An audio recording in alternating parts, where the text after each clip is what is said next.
Et Hélène, aussi étonnant que cela puisse paraître en 2022, la bataille pour le droit à l'avortement est relancée aux États-Unis. Et oui, tout est parti d'une incroyable fuite dévoilée par le média américain Politico, un projet de la Cour suprême prévoyant de revenir sur un droit acquis pourtant en 1973, il y a près de 50 ans. Cela voudrait dire concrètement que chaque État américain pourrait légiférer sur l'IVG comme bon lui semble. Jean-Éric Brana est maître de conférence à l'université Paris II, spécialiste des États-Unis. Pour lui, ce projet montre bien la division de la société américaine. D'un côté, vous avez les progressistes qui sont les démocrates, parce que démocrates et progressistes aujourd'hui c'est la même chose, et une autre population conservatrice. Et dans chaque camp aujourd'hui, il y a des cris d'effroi. D'un côté, pour dénoncer cette opinion qui risque de devenir une décision ferme, et de l'autre, pour dénoncer qu'il y ait eu une fuite et avoir empêché les juges de faire leur travail sereinement.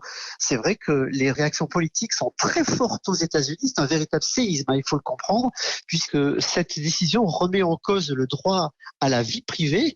Mais avec ce droit à la vie privée remis en cause, c'est tout un ensemble des fondements même de la société américaine, ou des décisions qui ont été prises depuis qui sont elles-mêmes remises en cause. On peut citer par exemple le mariage homosexuel qui va être dans le collimateur très rapidement des conservateurs de la même façon. Jean-Éric Brana, joint par Zoé Pallier. Ce soir, le président Joe Biden demande aux Américains de défendre l'IVG dans les urnes lors des prochaines élections de mi-mandat en novembre.